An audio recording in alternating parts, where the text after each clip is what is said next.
ایک امام صاحب نے مجھ سے کہا 15 سال سے میں ایک مسجد پر امامت کرا رہا ہوں، 15 سال سے ایک مسجد پر میں نماز پڑھا رہا ہوں، اور سرکاری 3000 کے علاوہ مسجد کے لوگ مجھے 6000 روپیہ یعنی ٹوٹل 9000 روپیہ مہینے میں اپنی گزر بسر کر رہا ہوں۔ اور جب میں نے اپنا مکان بنوایا تو مسجد کے متولی صاحب مجھ سے ناراض ہو گئے اور کہنے لگے تم کتنا پیسہ پاتے ہو، تم نے مکان بنا لیا۔ یعنی ہم یہ چاہتے ہیں ہماری مسجد کا امام ہمیشہ بھیکاری بنا رہے، اس کے پاس اپنے رہنے کا مکان نہ بنے۔ آج کتنی مسجدیں ہیں جہاں 4000 اور 3000 پر ہم نے 5 ٹائم کی نماز پڑھانے کے لیے امام کو رکھا ہے۔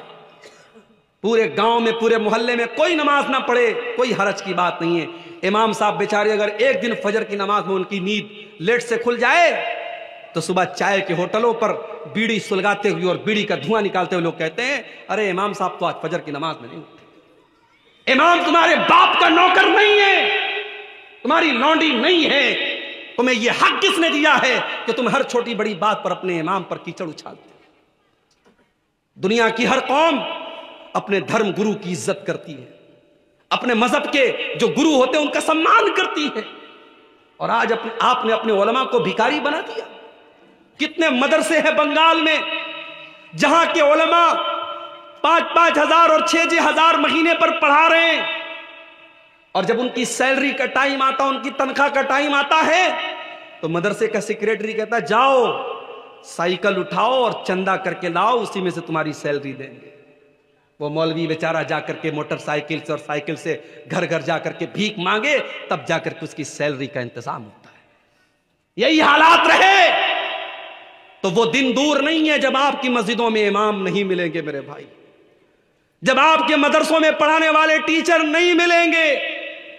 ابھی ایک صاحب نے بتایا کہ ایک مولوی جو مدرسے میں بچوں کو پڑھا رہا تھا آج کوئلہ ٹھیلنے کا کام کر رہا ہے، اور کسی نے پوچھا تم تو اچھا خاصا بچوں کو پڑھا رہے تھے، تم یہ کوئلہ ٹھیلنے کا کام کیوں کرنے لگے؟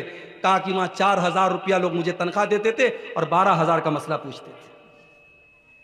وہ کوئلہ ٹھیل رہا ہے۔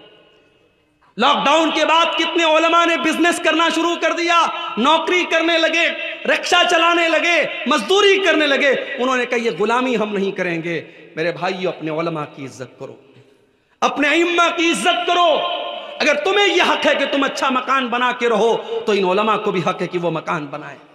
اگر تمہارے بچے اچھے اسکولوں میں پڑھتے ہیں اور اعلیٰ تعلیم حاصل کرتے ہیں تو ان علماء کو بھی پورا حق حاصل ہے کہ وہ اپنے بچوں کو اسکولوں میں اور اعلیٰ تعلیم دلائیں، ان کے بچے بھی بہترین تعلیم حاصل کریں۔ اور اگر آپ اپنے بیوی بچوں کے ساتھ رہتے ہیں تو ان علماء کو بھی اپنے بیوی بچوں کے ساتھ رہنے کا حق حاصل ہے۔ کتنی مسجدوں کے امام ہیں ان کو چھوٹی سی کوٹری دی گئی ہے، وہ فیملی کے ساتھ نہیں رہ سکتے، وہ پریوار کے ساتھ نہیں رہ سکتے، وہ بیچارے شادی ہو چکی ہے، بیوی گاؤں میں رہتی ہے، 2-2 مہینے پر 3-3 مہینے پر امام صاحب اپنی بیوی کے پاس جاتے ہیں، اپنے بچوں کے پاس جاتے ہیں، بچوں کا باپ موجود ہے، بچے یتیم کی زندگی گزار رہے ہیں، شوہر بیوی کا شوہر موجود ہے اور بیوی بیوہ کی زندگی گزار رہی ہے۔ معاف کرو میرے بھائی، آپ نے اپنے علماء کو جیتے جی مار ڈالا، ان کے بچوں کو یتیم بنا ڈالا، ان کی عورتوں کو بیوہ بنا ڈالا۔ جس امام کے لیے آپ نے چھوٹا سا کمرہ بنایا ہے، ایک فیملی کوارٹر کا انتظام بھی آپ کر سکتے تھے۔ اگر آپ اپنے بچوں کے ساتھ رہنا چاہتے ہیں، اپنی بیوی اور پریوار کے ساتھ رہنا چاہتے ہیں تو ان علماء کو بھی پورا حق حاصل ہے کہ اپنے پریوار کے ساتھ رہیں۔ اپنے علماء کو اتنا ذلیل مت کرو میرے بھائی۔ 15 سال ایک مسجد پر امامت کرانے والا آج 4-5 ہزار روپیہ اگر مسجد کمیٹی سے پا رہا ہے تو آپ اس پر اعتراض کریں تو مکان کیوں بنوا رہا ہے، تو گھر کیوں بنوا رہا ہے، تجھے گھر بنانے کا کوئی حق حاصل نہیں۔ سوچو اس امام کے دل پر کیا گزری ہوگی۔ وہ 15 سال اگر اس نے کسی بزنس میں دیا ہوتا تو شاید آج اس کا بزنس بہت آگے بڑھ گیا ہوتا۔ اس نے 15 سال کسی پرائیویٹ کمپنی میں نوکری کی ہوتی تو آج اس کی سیلری بہت زیادہ ہوتی۔ میرے پیارے ساتھیوں، اپنے علماء کو اتنا مجبور مت کرو۔ اللہ کی قسم جب کسی مسجد میں کوئی مولوی کھڑا ہو کے کہتا ہے لوگوں میری بچی کی شادی ہے، مجھے اپنی بچی کی شادی کے لیے مجھے پیسے چاہیے، تو مجھے تکلیف ہوتی ہے کہ ہم نے اپنے علماء کو اس مقام پہ لا کے کھڑا کر دیا کہ ان کو اپنی بیٹیوں کی شادی کے لیے بھیک مانگنی پڑ رہی ہے، ان کو اپنی بیوی کے علاج کے لیے بھیک مانگنی پڑ رہی ہے۔ نہیں میرے بھائی، اپنے علماء کو عزت دو، سمان دو، مقام دو۔ وہ تمہارے نوکر نہیں ہیں، وہ تمہارے غلام نہیں ہیں، ان کا احسان ہے تمہارے اوپر، ان کا احسان ہے تمہارے اوپر، تمہارے ماں باپ سے بڑا احسان ہے۔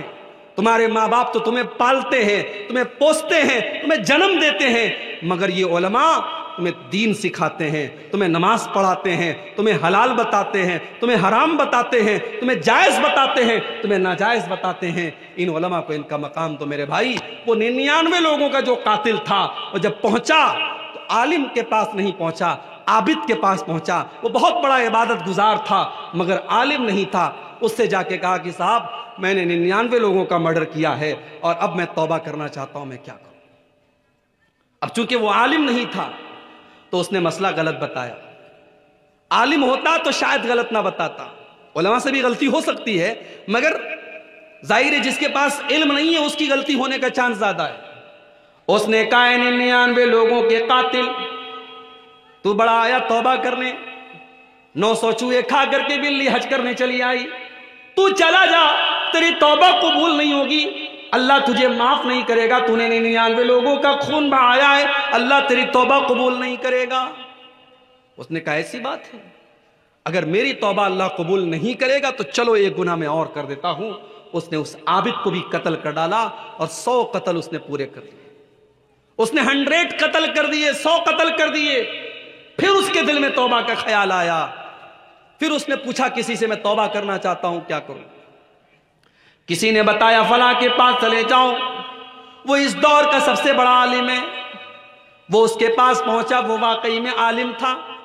اس سے جا کر کے کہا کہ میں نے 100 لوگوں کی ہتیا کی ہے، 100 لوگوں کو قتل کیا ہے، میں توبہ کرنا چاہتا ہوں، میں اللہ سے معافی مانگنا چاہتا ہوں، کیا اللہ میری توبہ قبول کرے گا؟ اس عالم نے جواب دیا من یحول بینک وبین اللہ، اگر تو توبہ کرنا چاہتا ہے، اگر تو اللہ سے معافی مانگنا چاہتا ہے تو کون تیرے بیچ میں اور اللہ کے بیچ میں رکاوٹ بن سکتا ہے؟ تو اللہ سے توبہ کر لے، تو اللہ سے معافی مانگ لے، اللہ ضرور تیری توبہ کو قبول کرے گا۔ اس نے صحیح جواب دیا کہ 100 لوگوں کا قتل